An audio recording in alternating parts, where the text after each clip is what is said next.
Hello everyone, 5 minute podcast आप देख रहे हैं। मैं हूं आपके साथ शालिनी कपूर तिवारी।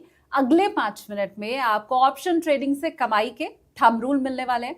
ये बताने के लिए मेरे साथ पॉडकास्ट में हैं नितिन मुरारका जी, जो कि एसएमसी ग्लोबल सिक्योरिटीज के वीपी रिसर्च हैं। बहुत स्वागत है सर आपका। थैंक यू, नमस्ते। सबसे पहली बात कि सुबह हो चुकी है, मार्केट खुल चुका है। अब जो पहला काम मुझे मार्केट में घुसने के बाद करना है वो क्या? देखिए, सुबह जैसे मार्केट खुलने के पहले आपको कुछ पॉइंट्स देखना चाहिए। जैसे मान लीजिए वर्ल्ड मार्केट्स किस तरीके से बंद हुई। जैसे गिफ्ट निफ्टी ट्रेड होती है तो सभी लोग देखते हैं कि गिफ्ट निफ्टी क्या है, बट उसके अलावा हमें ये जरूर देखना चाहिए कि नैस्डैक वगैरह, नैस्डैक है, डॉ जोन्स है, उसकी क्लोजिंग क्या हुई। सुबह एशियन मार्केट सारे खुल जाते हैं तो एक सेंटिमेंट का आइडिया लगता है कि एशियन मार्केट्स पॉजिटिव खुले या नेगेटिव खुले। तो नॉर्मली हम लोग क्या करते हैं कि ट्रेडिंग स्टार्ट होने के पहले एक आइडिया ले लेते हैं कि किस तरीके से वर्ल्ड मार्केट्स हैं, नैस्डैक के फ्यूचर्स क्या ट्रेड कर रहे हैं और एशियन मार्केट्स कैसे खुले हैं। तो ये तो हो गया कि मार्केट्स के हिसाब से। दूसरा, हम हमेशा ये ध्यान रखते हैं कि कल किस तरीके से मार्केट क्लोज हुई थी। कल का जैसे मैं ऑप्शन चेन डेटा पे काम करता हूँ तो प्रीवियस डे में मार्केट का क्या इंपॉर्टेंट सपोर्ट लेवल रहा या रेसिस्टेंस लेवल रहा। तो ये नॉर्मली अगर आप सुबह ट्रेड ओपन हो रहा है तो आपको ध्यान में होना चाहिए कि क्या ट्रेड वगैरह, क्या सपोर्ट एंड रेसिस्टेंस है। तीसरा, एक थोड़ा न्यूज़ फ्लो पे ध्यान रखते हैं कि कुछ पॉजिटिव ओवरऑल ग्लोबली कुछ नेगेटिव न्यूज़ तो नहीं आई है मार्केट में। तो न्यूज़ फ्लो भी थोड़ा ध्यान रख करके फिर उस तरीके से हम लोग डे को प्लान करते हैं। ठीक है। नितिन सर के साथ एक पूरा इसके ऊपर बड़ा पॉडकास्ट भी हमने किया है, डिटेल में उसकी डिस्क्रिप्शन आपको मिल जाएगी। तो वहां जाकर भी आप और डिटेल में अगर चेक करना चाहते हैं कि आपको क्या क्या सीखना है, आप देख सकते हैं। अब मुझे नितिन सर आप ये बताएं कि मेरे पास कितना पैसा हो मिनिमम जो लेके मैं मार्केट में एंट्री करूं।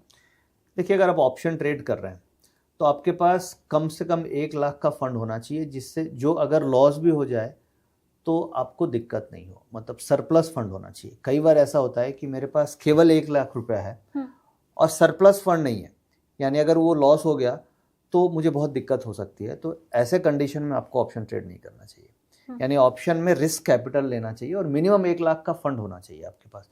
यानी कि अगर आपके पास 10-20-30 हज़ार का फंड है तो फिर ऑप्शन ट्रेडिंग करना पॉसिबल नहीं है। और दूसरी बात, अगर 1 लाख का भी फंड है तो उसमें कुछ रिस्क मैनेजमेंट प्रिंसिपल्स आपको फॉलो करनी चाहिए।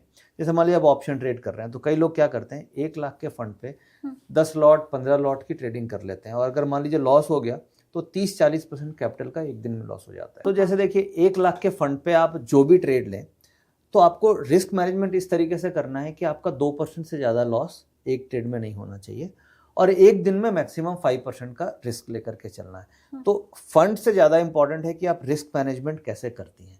अगर आप 1 लाख का फंड या 10 लाख के फंड के साथ भी ट्रेड कर रहे हैं तो आपको 2% पर ट्रेड का रिस्क लेना है और 5% का एक दिन का रिस्क रख करके चलना है और कैपिटल वही लेके आना है जो आप लॉस देने को तैयार हैं। तभी आप ऑप्शन में धीरे धीरे आगे बढ़ पाएंगे। तो इस तरीके से आप ऑप्शन जर्नी स्टार्ट कर सकते हैं। ठीक है, वो स्ट्रैटेजी क्या रहेगी ये नितिन सर हमें पॉडकास्ट में बता चुके हैं। मैं आपको बार बार कह रही हूँ कि डिटेल में मैंने उसका लिंक दे दिया है। अब मुझे आप सर ये बताएं कि 1 लाख लेके मैं मार्केट में घुस भी गई, आपकी जो स्ट्रैटेजी है वो मैंने अपना भी लिया। अब अगर मैं नहीं हूं तो मुझे कितना समय लगेगा सीखने में ट्रेडिंग?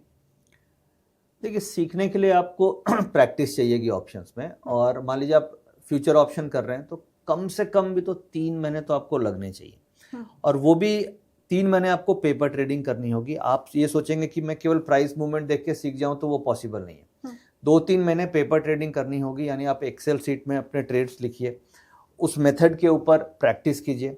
फिर 3 महीने में आपको लगा कि नहीं, आपकी एक्यूरेसी धीरे धीरे आ रही है, फिर आप लाइव डिप्लॉयमेंट ऑफ फंड्स कर सकते हैं। जैसे मान लीजिए हमने बात करी कि 1 लाख का फंड चाहिए तो उसमें जनरली हम लोग रिकमेंड करते हैं कि आप 2 लॉट से निफ्टी ऑप्शंस कर सकते हैं। बट जब आप स्टार्ट करें तो आप एक लॉट से स्टार्ट कीजिए, क्योंकि आपने 3 महीने तो ट्रेनिंग ली, एक तरीके से पेपर ट्रेडिंग करी। उसके बाद अगले 3 महीने आप छोटे से स्टार्ट करें और आपका नेक्स्ट 3 महीने अगर प्रॉफिटेबल रहा तो फिर आप इंक्रीज कर सकते हैं पोजीशन। और अगर लूजिंग रहा तो फिर आप ट्रेनिंग की आपकी ज़रूरत है, आपको सीखने की ज़रूरत है कि कहाँ पे गलती हो रही है। तो बेसिकली 3 महीने में एक ऑप्शन ट्रेडिंग सीखी जा सकती है, सब्जेक्ट टू कि आप उसको छोटे कैपिटल से धीरे धीरे प्रैक्टिस करते रहें।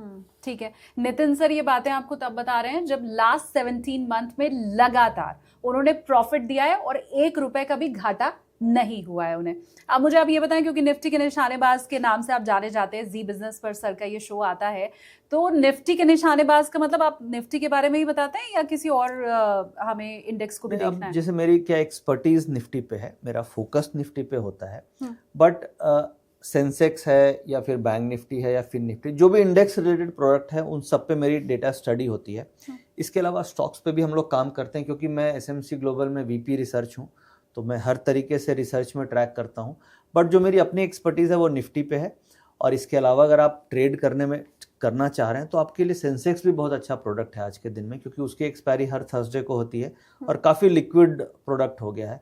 जैसे अर्लियर बैंक निफ्टी हुआ करती थी जो वीकली एक्सपायरी होती थी, अब वो मंथली एक्सपायरी में चली गई है, तो वहाँ पे लिक्विडिटी कम हो गई है। हाँ। तो उसका सब्स्टिट्यूट आपको सेंसेक्स मिलता है, जहाँ पे आप काफ़ी अच्छी मूवमेंट है, आप ट्रेड कर सकते हैं। उसके अलावा अगर मंथली एक्सपायरीज आ गई लास्ट वीक में है तो फिर आप बैंक निफ्टी, फिन निफ्टी इन सब में कर सकते हैं, और हम लोग इन सब में ट्रेड्स करते हैं लास्ट वीक में। तो ये सारे प्रोडक्ट्स हैं मार्केट में अवेलेबल हैं। अगर आप ऑप्शन में स्टार्ट कर रहे हैं तो स्टार्टिंग आप निफ्टी से कीजिए, फिर आप सेंसेक्स की तरफ आइए और उसके बाद फिर बैंक निफ्टी और फिन निफ्टी कर सकते हैं। ठीक है, क्योंकि टाइम हमारे पास बहुत कम रहता है सर, मैं लास्ट में चलते चलते सिर्फ ये पूछना चाहती हूँ कि आपके जितने भी मेथड्स हैं जो हमने अलग पॉडकास्ट में जिनके ऊपर बात की है, उन पे चल के बाकी लोग भी आपकी तरह प्रॉफिट बुक कर सकते हैं? बिल्कुल बुक कर सकते हैं, क्योंकि ये हम कम्युनिटी में देख भी रहे हैं, बाकी लोग कर रहे हैं, और कई ऐसे टेस्टिमोनियल हमारे पास आते हैं जो लोग ये बोलते हैं कि हम इस मेथड को फॉलो करके हमारे लॉस होना बंद हो गए और हम धीरे धीरे प्रॉफिटेबल हो रहे हैं। समय लगेगा, प्रैक्टिस करनी पड़ेगी, बट ये पक्की बात है कि आप इस मेथड को देख करके प्रैक्टिस करके प्रॉफिटेबल हो सकते हैं। Practice makes a man perfect, आपके साथ भी वही हो, यही हम चाहते हैं। Thank you so much sir time देने के लिए। थैंक यू, नमस्ते।